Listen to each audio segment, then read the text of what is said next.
How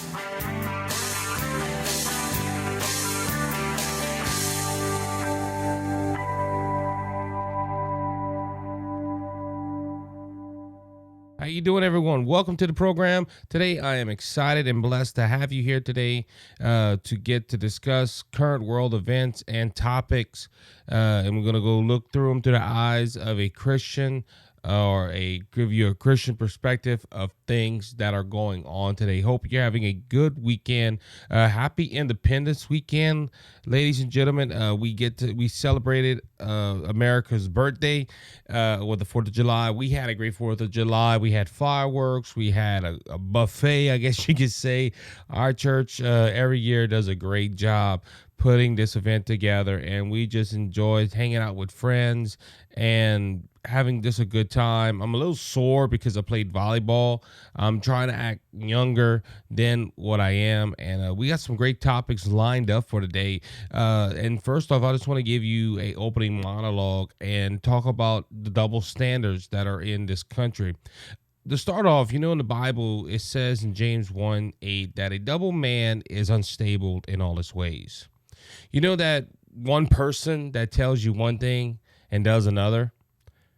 Or that person that just don't get his story straight all the time. That person, you talk to them and they have that story, but they just never, ever get it, have the correct story all the time.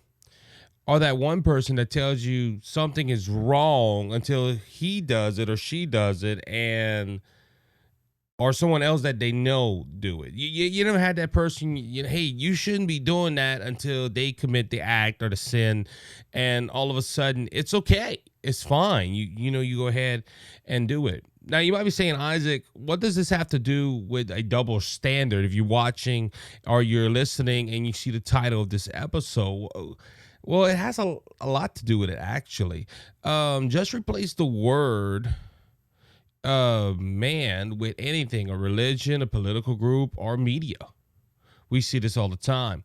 You see in this country, we have individuals and groups that are double-minded or double standard, meaning that they will allow something that they will say is wrong or they're against, but something similar, they will say it's okay. Why am I bringing this out? Well, we had some things that happened in school in the last couple of weeks, and I want to bring them out as a double standard. What am I talking about? Well, let's look at some religion in school.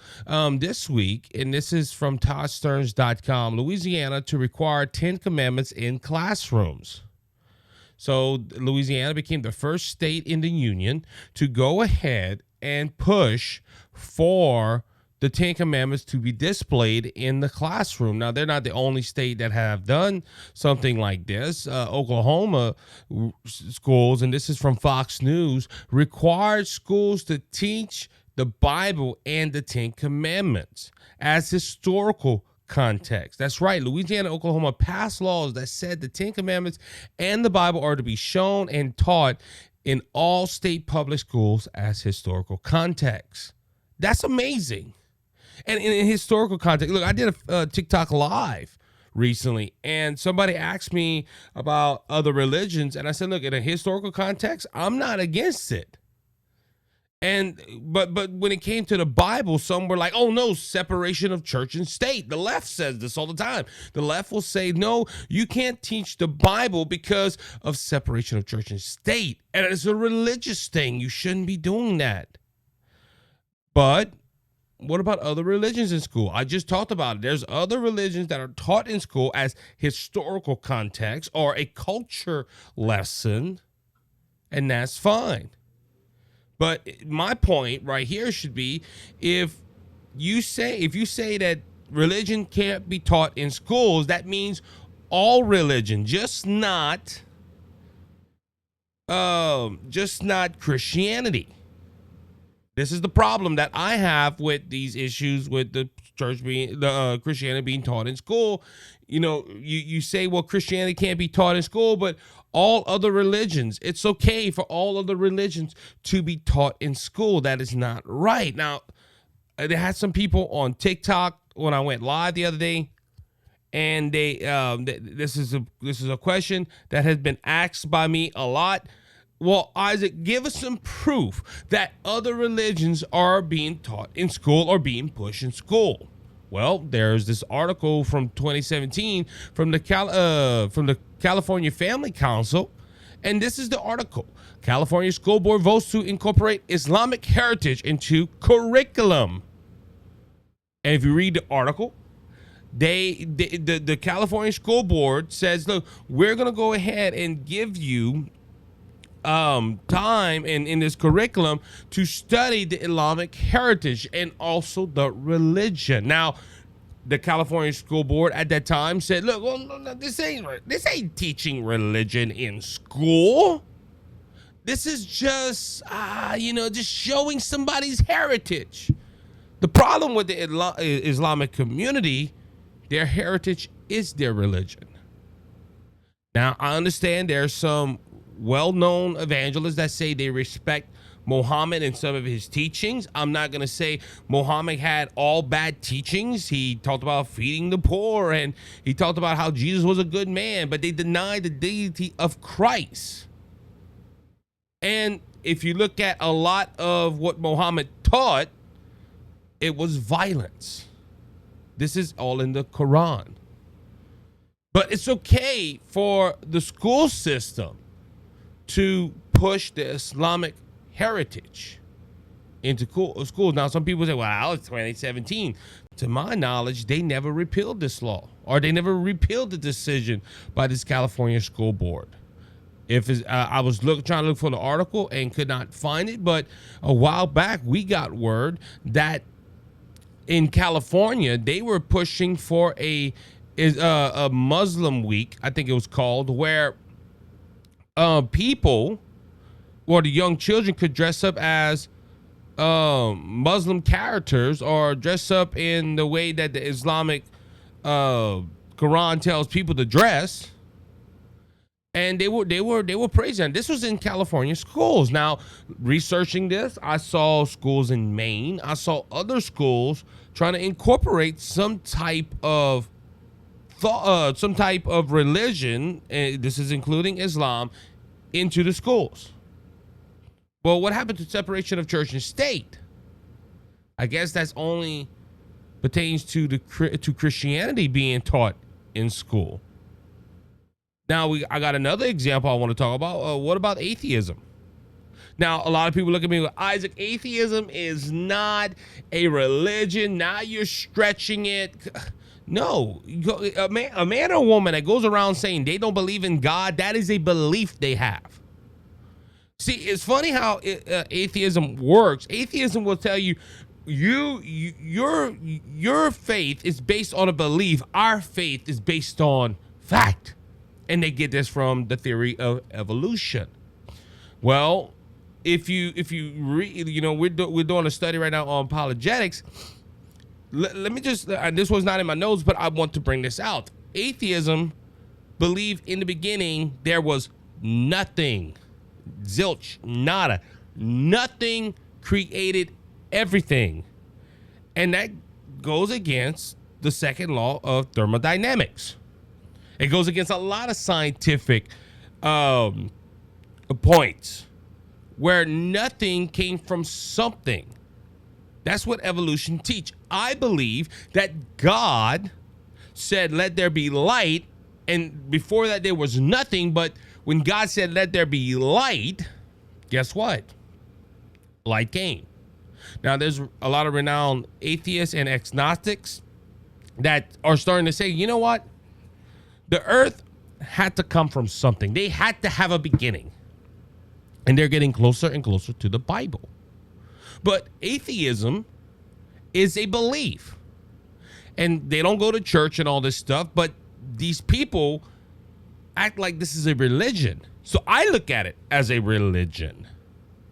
And it's okay for atheists to go into school and tell kids there is no God.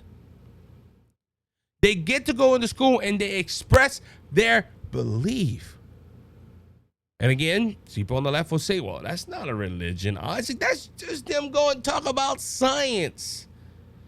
The way I just explained it, it sounds like a religion to me. And it's okay for the atheists to go in it. It's okay for the Islamic professors or the Islamic. It's okay for school board members to push Islamic heritage in school, but not for true Christianity. There is an issue there. It sounds more like a double standard or being double-minded that happens in our nation. That's what's happening in the school. You have this double standard of, hey, no Christianity, but you can have this religion, that religion, and so forth. And we're going to explain why they allow that in a little bit. The next thing I want to talk about as a double standard or being double-minded, I believe they're both the same thing. I could be wrong, but I believe that. I believe double standard and double-minded person is the same thing.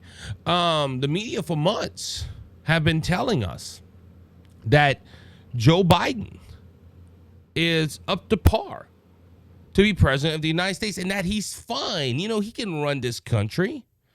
And the things that me and other pundits have said is, it's just, hey, you can't talk about the president like that. That's just conspiracy theory. That's conservatives being, fear mongering to people. And they told us everything we were seeing was just fake. If you remember, when he was at the G7 summit and there was some paratroopers landing down, he turned to the left and he's walking off, and you have world leaders like, what is he doing?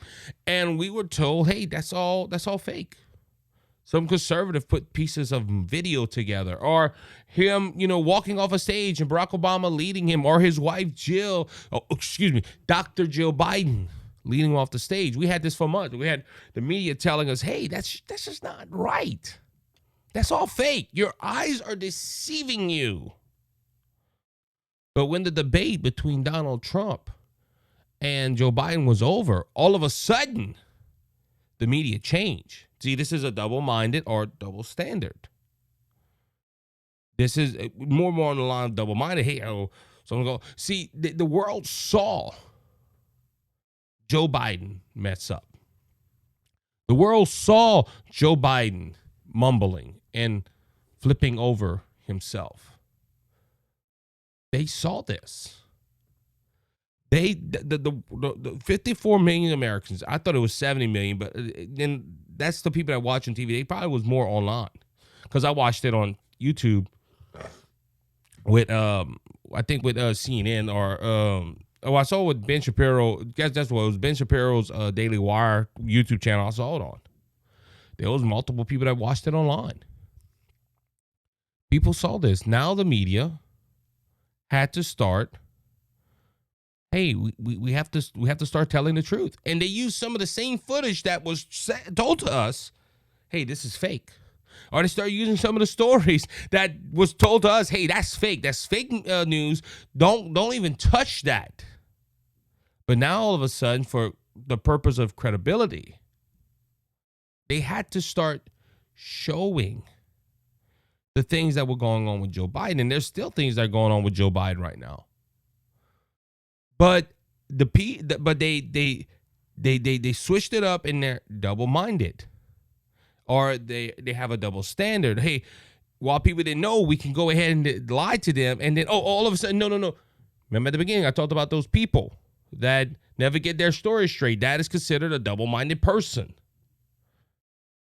And to me, I looked at it as a double standard. See, it was okay for them to tell conservatives, hey, y'all crazy, y'all stupid, y'all don't know what you're talking about, y'all Christians, y'all don't know what you're talking about. Then all of a sudden, now that the debate happened, and we broke down the debate last week with my good friend Jamie from the Stop and Listen podcast,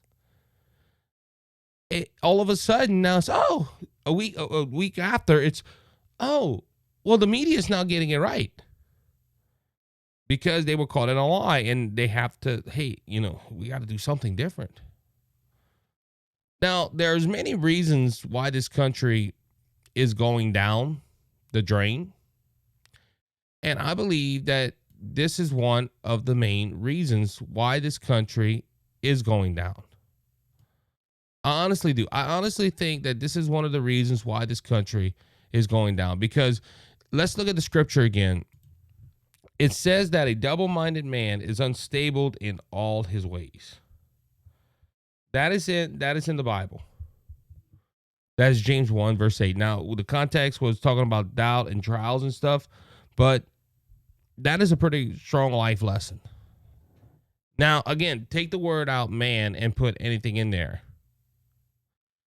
A double-minded country is unstable in all its ways. We see this with the economy. We see this with things that are going on. We see people and groups that are double-minded and they hold a double standards of certain things that it has made our country unstable because we don't know what truth is. I wrote that in my notes. And it's true. Our country is unstable. We don't know what the truth is. Think about it. Okay, and look, like I said, there's a lot of reasons why we've gotten to that point, but we don't know what a man and a woman is no more. Just go to any event that is associated with pride and ask them, hey, what is a woman? And you probably get 20 different answers. We just don't understand truth no more. We don't know what truth is no more, unfortunately. So as a pastor once told me, and my dad reminds me a lot, when you give somebody a speech like this or you give a monologue like this, you always give somebody a way out. And I'm going to give you a way out right now. So how do we fix this problem? And it's simple. We just need to end this double standard in this country and be truthful with ourselves. That's simple.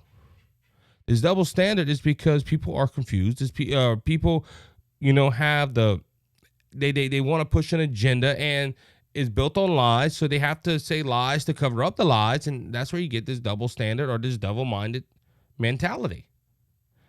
The reason most on the left don't want Christianity in school is because they hate God. That's the truth. We talked about how it's okay to have another religion. See, they don't mind other religions in school. They don't, as long as it's not true Christianity. Why? Because I'm going to use the atheists, for example. The atheists hate God. They hate everything that has to do with God. And if they admit there's a God out there, they have to admit that he owns this place, this world, and that he has rules that we have to live by, and they don't want to live by God's rules. So instead of living by God's rules, they just deny he don't exist. They deny the truth. And other religions don't push. You have to go through Jesus Christ to be saved. They don't push that. So it's not a threat to them. And this is why they want their beliefs pushed in school, and they don't mind other religions pushed in school because, a lot of people say, well, you're picking on the Islamic community. Hold on. I'm going to even throw you one. Goes back to a while back. I went when this show was formerly known as the Cajun Conservative Show. I talked about how a satanic group was trying to woo their way into the school. Now, we understand you can have school clubs and all that. I understand all that, but the school board was, hey, guns ho, let's go with it. Ladies and gentlemen, this is dangerous. This is dangerous. The reason the media didn't report on Joe Biden's condition before the debate was because they didn't want to help Donald Trump, but now their credibility is in question, so now they have to show what's going on, or the people in America will turn them off. Ladies and gentlemen, like I said, this is the double-minded standard, or this is the double standard that is it. See, they didn't want to report the whole truth. This is all built around truth. They didn't want to report the truth. So instead of reporting the truth that would really make people aware of what was going on with President Joe Biden, they went ahead and hid it until you couldn't hide it no more. Because think about this, okay? Robert Kennedy was running for the Democrat nomination. Do you honestly think if it was shown that Joe Biden had this problem and Robert Kennedy and the other Democrat candidates that were there would have debated Biden and all this information would have came out? Do you honestly think Robert Kennedy Jr. would be running as an independent today? Do we believe that Joe Biden will be the nominee? Now, there's some things that are going on that we will talk about in a little while, but ladies and gentlemen, they hit this from people. Now they're in a pickle, and they couldn't keep him in his closet in the closet. So this was all to hide the truth from you, the American people. And again, this is all this double-minded standard, this lying, this stuff that goes on is all based around truth. Both these examples I use, and there's many more examples I could use, but they just this double-minded standard, or this double standard, I guess you could call it, is all built around truth. Now, if this nation would just accept the truth, all this double standard, all this double-mindedness would simply disappear. Because the American people and even the church, you can go to that. Because if I use spiritual examples of that too, there's a lot of double-mindedness in the church as well. And it's scary. But ladies and gentlemen, if we as a nation and as a church would just go ahead and accept the truth and live by the truth, there won't be need for double standards. And I'm going to say this because I feel obligated to. There's only one truth out here, and his name is Jesus Christ. He said, I'm the way, the truth, and the life. No man goes to the Father except through me. You know, the Bible says we live in the truth. Hey, we're going to have a happy life. We just need to live by the truth. And all this double standard, all this double-mindedness that is happening in this country will fade away. All right, let's go ahead and move on to the next topic of today. So there was a lot going on this week, and this is the result of the debate that happened last week I say last week. It was I talked about it last Saturday on my episode of the Isaac Hayes show, and it just balled over to the next week. And this was after the debate. President Joe Biden and his team and the media and the Democrat Party is just running in panic right now. And we kind of talked about it a little bit right after the debate. We talked about the CNN meltdown that was going on. And then you had tons of Supreme Court decisions come down. And I guess you could say the one that was the biggest historical one that happened last week was the Supreme Court rules that Trump has immunity for official acts in appeals. In official acts in appeals, this was the decision that everybody was coming down. Now, granted, this is before this is after all the craziness that was going on in Washington, and we're going to talk more about Biden and his response to this, and him with his ABC interview with George Stephanopoulos in a few minutes. But before we go to the Supreme Court ruling, I want to talk about just the fallout. It is still happening. This whole week, you had Democrat congressmen step out and women say, listen, it's time for Joe Biden to go. You had other people start saying how he's not fit to serve. We see this through poll numbers. I don't put my faith in polls because, one point President Biden did say in George Stephanopoulos' interview that he was somewhat correct. A lot of the polls were wrong in 2020. They were wrong in 2022 and all this stuff. So you shouldn't look at polls and say, oh, great, Donald Trump is winning by 6 percentage points. Hold on. This doesn't go by percentage points, by the way. This goes by electoral college vote. And the electoral college votes looks very good for Donald Trump. If you look by state poll, that's what I like to look. I look at all the state by state polls, and I see how President Donald Trump and President Biden is performing. Because, you can go all over the country and say, listen, who do you prefer, Donald Trump or Joe Biden? Now, Donald Trump is winning the popular vote, according to those polls, by 6%. At the same time, we don't hold popularity contests once a year. We hold the electoral college, which our founding fathers were very smart to put together. But the fallout is very real, and this is why President Joe Biden had to have his interview with George Stephanopoulos. But since the debate, and this is why I'm bringing this out, since the debate, they're really sheltering Joe Biden. And this is why I'm bringing this story up with the immunity case, because the Supreme Court did say that a president. Well, let me go ahead and read the article. This is from the Daily Caller. The Supreme Court ruled on former President Donald Trump's immunity appeal, finding that presidents have immunity from criminal prosecution for official acts taken in office. Trump's appeal, which seeks to dismiss the case brought by special counsel Jack Smith, based on the Trump claim that he had absolute immunity from criminal prosecution for official acts during his presidency, has long delayed his trial in Washington, D.C., bringing proceedings at the district court to a grinding halt as the Supreme Court sorted out the dispute. Trump was indicted last August on 4 felony counts related to alleged efforts to overturn the 2020 election. And this is something that the court went ahead and brought back, said, listen, we need to go and send this back to the lower courts to see if this was an official act or if this was a non-official act by the President of the United States. Then we can go ahead and determine if this was criminal or not. So the Supreme Court said, look, a former president is he can be charged, but if it was in the official act of the president, he can go ahead and he'll be immune from it. Now, this does raise up questions. Well, does a president have full immunity? Not according to the Supreme Court justices that were in the majority.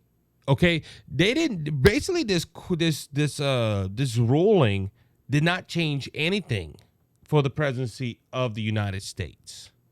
They just affirmed what was already there. And look, a lot of Democrats and a lot of people on the left, they will go ahead and tell me, Isaac, this is the worst thing ever. And I even had this. I did a TikTok live recently, and I had a lot of people bring this up. Well, Trump can do whatever he wants if he's president of the United States. This makes him dangerous. Well, if that's the case, President Biden has that same immunity. And Biden, in my opinion, is one of the most crookedest presidents out there. So why isn't he using it? Because, ladies and gentlemen, the Democrats and the president's claim that this gives full immunity to the next president of the United States or even him is bogus.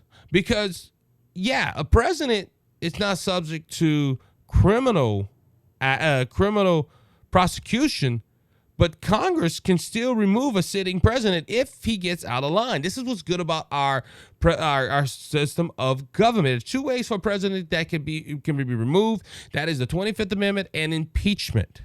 So if it's obvious that a president is misusing his office, Congress can go ahead and remove him from office. And if he is removed from office and is impeached and removed, he is subject to criminal prosecution. See, a lot of people don't know that. A lot of people will just hear the president, as I'm about to talk about, and how he's like, oh, this president could be immune from all criminal charge. Oh, the Supreme Court basically said that the president is the king of the United States. That's not true. Also, for a president to go ahead and go after their political opponents, as the president's saying right now, it's just false. These immunity is like, a lot of people are using the example of Barack Obama when he went after bin Laden. You have some things that the president has to do. It's a tough call. And this is what it's talking about. Now, this is pertaining to the 2020 election. Did Donald Trump try to seek to overturn the 2020 election? Well, I'm not going to make a comment on that because that is still to be presented to the courts. And that is and look, a lot of this is kangaroo courts. It's on fabricated information. I believe that. But at the same time, will the judge rule that, hey, him trying to look into the 2020 election was an official act or wasn't it an official act? We have to wait and see. But at the same time, if he was trying to help the integrity of the country, well, and this is what this whole case is hinging on. Donald Trump saying, look, that was my official capacity as the president of the United States. I have to make sure. Now, what happened on January 6th shouldn't have happened on January 6th. I'm very vocal about that. Now, there's some stuff that they're doing to these people that were in the Capitol at that time. It's disturbing. I will say that side. See, there's two sides of this coin, and we're going to discuss that probably more next week. But on that line, there's this immunity case is very significant. Now, why did I bring this up? Because I started this off by saying, well, it was a bad week for Biden, and the Democrats are saying that he shouldn't run. Well, President Biden went ahead and made a speech. And I'm calling it a speech because they called it a press conference, but it was not really a press conference.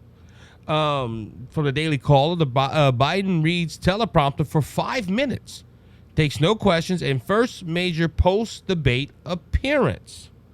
Now, ladies and gentlemen, President Joe Biden he felt it was necessary to go ahead and bring out his view on this immunity case. And look, I heard this from Two Mics Live, my good friend Dr. Michael Schwartz and Mike Calderese. Excuse me. And they brought this point. They were doing their show, and this broke while their show was going on. So I was hearing. I was like, oh, okay. Well, I'm going to see what President Biden has to say. And this happened last Monday. And President Joe Biden, in his first appearance, only 5 minutes. Now, remember, after the debate, they said he had a cold and he was tired and all this stuff, but he was fine. Well, why did this man take any questions? And it was only 5 minutes. Remember, early in the campaign, they said that, look, President Joe Biden is all his speeches are going to be short and sweet and to the point. And he's not gonna go ahead and make too long a speech because, he's tired and all this stuff. And President Biden made this speech only 5 minutes. He called out Donald Trump. He called out the Supreme Court. He said no one is above the law, not even the President of the United States. His speech was very brief. And he's famous for saying right now, Donald Trump lied almost 30 times on the debate stage. Well, he lied multiple times in this press conference. And this is what the point I'm going to bring out. Biden is trying to regain his image right now. He's trying to gain lost ground. He lost a lot of ground from that debate. Again, that debate was supposed to hurt Donald Trump, not supposed to hurt Joe Biden. The cards were stacked against Donald Trump, and Donald Trump pulled out a full house. Well, if full house or royal flush, whatever's the highest in poker. I play poker and I can't remember right now. I think it's a royal flush. They had a full house. Donald Trump had a royal flush. Donald Trump won the debate, and it showed how he was frail. It showed his mental capability, and it made him look bad. And this debate, this 5 minute press conference where he took no questions, didn't look good for him either. Now, throughout the whole week, as we said, Joe Biden has been really suffering with them asking him, hey, it's time to resign, it's time to leave. He had last Friday, he had Thursday, correction, on 4th of July, he had this big celebration, and instead of saying happy 4th of July, he's saying ho, ho, ho. It's not Christmas, Joe, it's 4th of July. He had this big rally on Friday where he was telling people he was not stepping down. He was now this is his family that's encouraging him to stay on. A lot of Democrats are telling him to leave. He says that a lot of people are telling him to stay, a lot of congressional leaders and all this stuff. And this is what led to Friday night's big interview with George Stephanopoulos. And George Stephanopoulos went ahead and interviewed him, and this whole interview, again, interviews like this exclusive interviews, usually take about an hour. Now, I don't know if there was cuts in between, but the total minutes for this interview was 22 minutes. Only 22 minutes. And look, give credit to George Stephanopoulos. Like I said earlier in my opening monologue, the left is starting to report some of the truth because they don't want to lose all credibility. George Stephanopoulos really did hit him in a lot of areas of saying, listen, what about this? What about that? And I watched the whole 22-minute interview, and Do I think it could have been more? I honestly could. I think it should have been a couple of more, it could have been a little more tougher questions.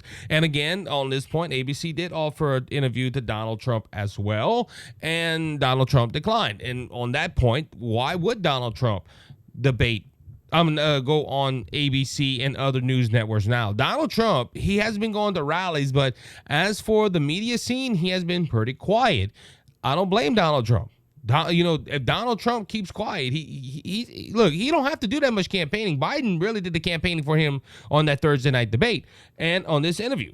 In an interview meant to discuss Democrat panic, deceased Democrat panic, President Joe Biden appeared to be in complete denial that his campaign is in a tailspin. This is the Daily Caller. Biden sat down with ABC News' George Stephanopoulos for a pre-recorded interview, which aired Friday. So this wasn't live. This was pre-recorded. So this is something. How much was this rehearsed? What was this edited? All this stuff. We don't know. We just don't know. So, to reassure voters that he is mentally and physically capable of being president, while insisting that his debate performance was a bad night, the president went on to deny that he's trailing in the polls and that his approval rating is historically poor for an incumbent seeking re-election. And this was one of the questions that George Stephanopoulos asked him. Do you really believe that you're not behind right now? And the president responds, all the pollsters I talked to. Now, who these pollsters he's talking to, I don't know. But New York Times, CBS, and multiple left-leaning news organizations have him behind between 6 to 10 points. Now, again, we don't trust in polls here at the Isaac Hayes Show. But we're reporting what he said. And he even mentioned it. He said, the only poll that I'm really far behind is the CBS poll and NBC. Biden started to lose track, and George Stephanopoulos, instead of letting him mumble, went ahead and helped him. Oh, New York Times and NBC have you about 6 points behind in the popular vote. And Biden just kept on saying, well, that's exactly right. The New York Times had me behind before anything having to do with this race, and behind 10 points. 10 points had me behind. Nothing can change substantially since the debate and the New York Times poll Biden finished. So Biden denied that he is essentially losing this race. He was asked, George Stephanopoulos made a point, said, look, a president at 36% approval rating never gets reelected. And Biden said, well, I don't believe that my approval rating, that's not what our polls, the president was quickly quoting. Ladies and gentlemen, look, there's a lot of other things that Biden, he was asked if he was all right, if he would take a cognitive test or a test to check out your mental capability. And he just basically denied, and he didn't even answer the question. And this interview, again, was only 22 minutes long. Now, hearing some left-leaning pundits, they were saying that this interview wasn't bad, but it wasn't good either. This interview was not the greatest Joe Biden moment, and I don't think it put at ease. Now, on this point, I will, like I said, I'm going to quote my good friends to Mike Lies, Mike Calderese, and Dr. Michael Schwartz. I can't forget Kelly. Kelly's probably going to watch this or see this and say, Isaac, what about me? No, but Kelly's a great co-host on that show as well. They did a special episode on the 4th of July. And when I read it, it caught my mind. They predict that Joe Biden will probably resign the presidency on Monday. Now, I've talked to Mike about this. I was on his show, Dr. Michael Schwartz show on Friday. I tuned in and I became a guest on the show. And he asked me, do you think, this is possible? And look, anything's possible in this political arena. But at the same time, the way that Joe Biden's talking, because he just, besides this interview, he was also leaving Wisconsin. There was a lot of people. He called Fox News essentially fake news. He said that he talked to, and he said this in his interview as well, he talked to congressmen, he talked to governors. This is the same governor's dinner that he did where he said, look, I'm fine, guys. It's just my brain. And they will, that was a funny joke. And I'm like, not too funny. But this is the same, same Joe Biden that that he's been saying, I'm not dropping out. Now, we had a report, and I think it's from David Caller, that Jill Biden and Hunter Biden are really forcing him to stay in this race. That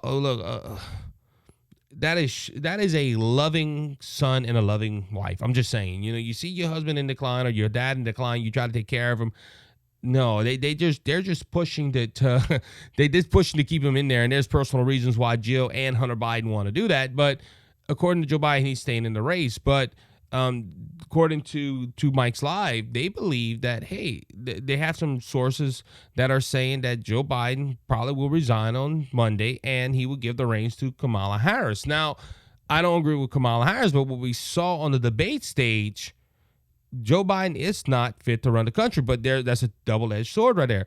Okay, we want what's best for the country, but politically, if Joe Biden stays in there, Donald Trump is almost a sure-in president of the United States. So, like I said, there's a double-edged sword right there. But because you think about it, okay, we got 6 months left to his presidency. 4 months to the election, 6 months to his presidency is done. Anything can happen in 6 months. And we need a leader that could at least think straight. Now, Kamala Harris, can she think straight? I think she can think straight, but her IQ ain't that high. So we have to really, let's pray for this nation. That's something I will say, because the president is not well. Let's pray that the president can hold his sense until after the end of the election, and we would have another president, hopefully. But it's a real shame that we're even talking about this. It's a real shame that we're even bringing this up, that the current president of the United States is, there's talks about him resigning right before an election. Now, this goes into the weeds, who would take over as the Democrat nominee. In all fairness, and according to the rule of law, it would have to be Kamala Harris, because she's already on the ticket. You can, the campaign can swap some things over. You would have to ask who's a running mate. A lot of people saying, well, could they go into open convention? Now, Barack Obama and prominent Democrat leaders have went on X and said, you know what, we're behind Joe Biden, but we're getting stories that behind the curtain, they're saying, no, let's not put Joe Biden in there. Let's go ahead and have an open convention and put the person we want in there. That's the word is going around. So what's going to happen? I don't know. We need to pray for this nation, that God will go ahead and do something to change this nation, and to, give us a sense of hope, give us a sense of peace. And because look, even right now, it's bad when the left is panicking. And again, the both, look, Joe Biden did a better job on this interview. Again, this was probably between the hours of 10 and 4, his times, or he's active and he's alert.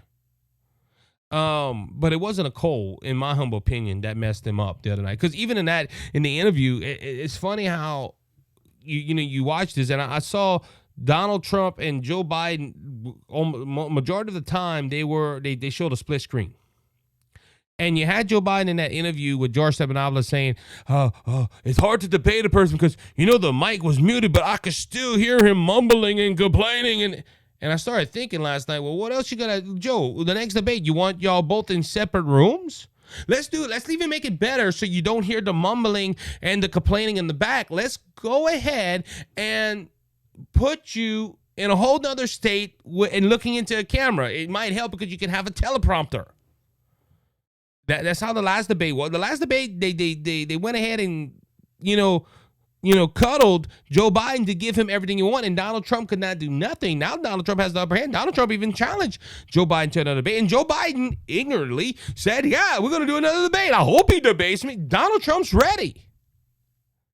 But it has to be between the hours of 10 and 4. That's what it's going. Let's do a instead of a prime time debate, let's do a midday debate so people can watch it while everybody's at work. That's Joe Biden is living in fantasy, ladies and gentlemen, and it's sad that we have, again, this is all the result of a nation that don't honor God. And again, we're gonna go back to my opening monologue of double-mindedness. These are people that don't know. People don't pay attention to this stuff, and it's sad that they don't. But there's confusion. And I've seen this on TikTok already. And on TikTok, people have said, "Well, vote blue no matter what," and that's a bad logic to live by. Because I don't say this. I don't say vote red no matter what. I honestly look at both of the candidates, and I'm like, look, I even looked at Robert Kennedy, but there's some things what Robert Kennedy does I just can't agree with. And you look at everybody, and you wonder if this is the best we have. It's the best we have right now, unfortunately, because these are the prominent nominees for the respective parties of this country. All right, everybody. For my last topic of the day, it is a question that was asked to me. I was on TikTok. I did a live stream recently where this topic came up, and on the TikTok description I put, it was just celebrating independence. That's all I put, and it just led to a variety of conversations that we had. And when we went ahead and started talking about this, Project 2025 came up, and at the time I did not want to address it on the live stream because I simply didn't know about it. Doing research, apparently the left-wing media have been talking about this Project 2025, and I just never heard about it. And on the TikTok live, I did not want to go ahead and address that at that time because, like I said, simply I didn't know nothing about it. And like I said, I'm surprised that I did not know nothing about it. So I did some research on it, and Project 2025 is a I guess you could say a program or a plan, a transition plan for conservative presidents. Now, what the Heritage Foundation is that I just learned from another TikTok live that the Republicans have been heavily influenced by the Heritage Foundation for many, many years. They say since Reagan. Is that true? I'm not sure. Haven't looked that much into the Heritage Foundation. I believe I've heard about them. I've read about them every so often, but the Heritage Foundation isn't a group that is widely known, in my opinion. There's some people that look up this, and they say, hey, it has been there for a while. But they have this transition plan. And this transition plan that they're talking about is how should, if it happens that President Donald Trump should implement stuff and change this country for the better, in their words. Now, I started looking at some of this, and we just talked about separation of church and state and, the double standards of, the schools and stuff like that, and how religions, it's okay. The left says it's okay for other religions to be in school and be taught, but Christianity should not be taught. That double standard. And the Heritage Foundation, one thing they're pushing is, hey, all other religions out, only Christianity put into schools. And being a constitutionalist like I am, I would have to say, hold on a second. Hold on. We have to discuss this. Remember, the founding fathers did not just want one religion running the country. And people, yeah, but what Christianity? I understand that, but the Constitution is freedom of religion, not freedom from religion. And it's freedom of religion, meaning that, hey, you have the right to worship the way you want. That is how, and this is just one thing that I read that kind of caught my attention. And there's some other stuff in this Project 2025. And I will say this, and I hope I don't offend people by saying that, but this is something I'm not going to endorse.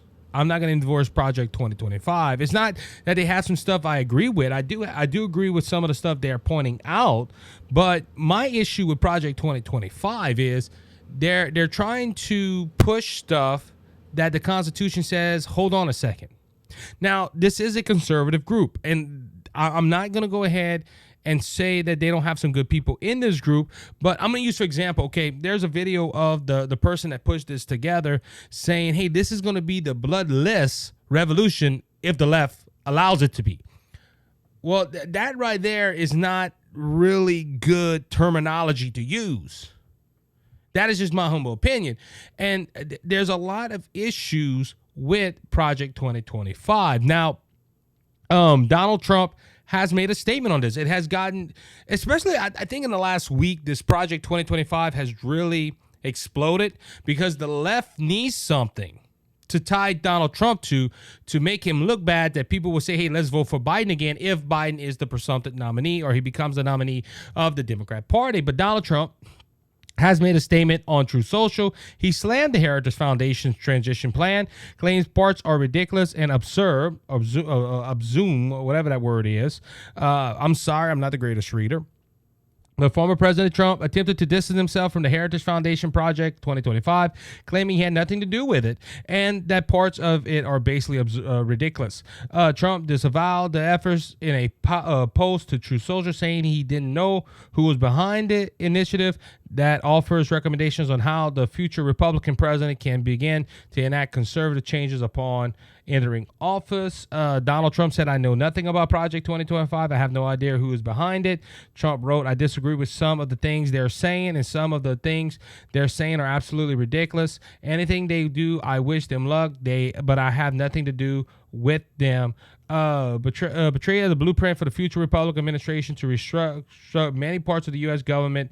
Project 2025, also known as the President Transition Project, launched in April of 2023. It is now associated with the Trump campaign. And the reason it is associated with a Trump campaign, and this is according to some TikTok users that were watching my show earlier, the live version of the show, they went ahead and said that he was a keynote speaker. A lot of Republicans are associated with the Heritage Foundation, and it needs to be done. Now, this was done by a Project 2025 spokesman. He told Fox News Digital when asked about Trump remarks, he says, as we've been saying for more than 2 years now, Project 2025 does not speak for any candidate or campaign.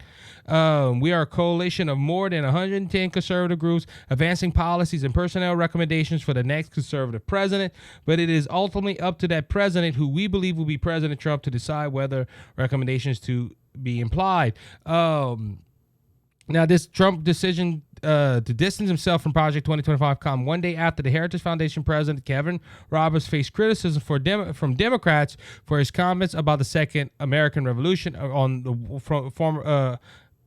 former White House Chief of Staff Steve Bannon's radio program. And I mentioned that quote a while ago when he said, this the process of this is his quote. We are in the process of a Second American Revolution, which will remain bloodless if the left allows it to be. Roberts said, adding that the radical left is apocalyptic because our side is winning. So to make statements like that, especially on Steve Bannon's program, it threw some heat, and now all of a sudden this is starting to explode. Like I said, this has exploded for the last week because I feel of the president's performance at the last debate, and as we talked about in the last segment, of him, he might not be the candidate or the person to be president, with all the speculations of him dropping out and all that stuff. But Project 25, like I said, I don't agree with it.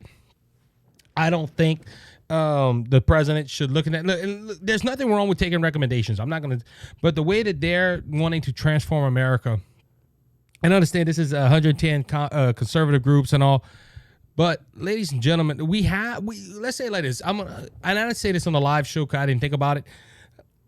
We have an outline of how the government should be run.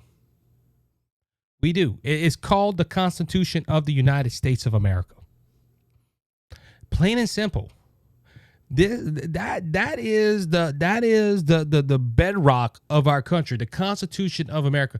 We have a document already in place. We don't need another plan to transition America. We have that document, and it's called the United States Constitution. That document is there to pave the way for our country to be successful and to work. It's been working for 200 and some odd years. Our country just went through another 4th of July celebrating its birth. Ladies and gentlemen, we have the document. It's called the Declaration of Independence. And we need to rely on that document. Now, look, has the left changed things? And yeah, but God has preserved this nation for a reason. Now, I don't know how much longer, unfortunately, but I think we need to we need to get back to where we started from and letting God work in this nation again. Before we sign off, I would like to go ahead and thank HairClub for being a partner of this show. If you can, please go check out HairClub in the description of this video or podcast that you are listening to.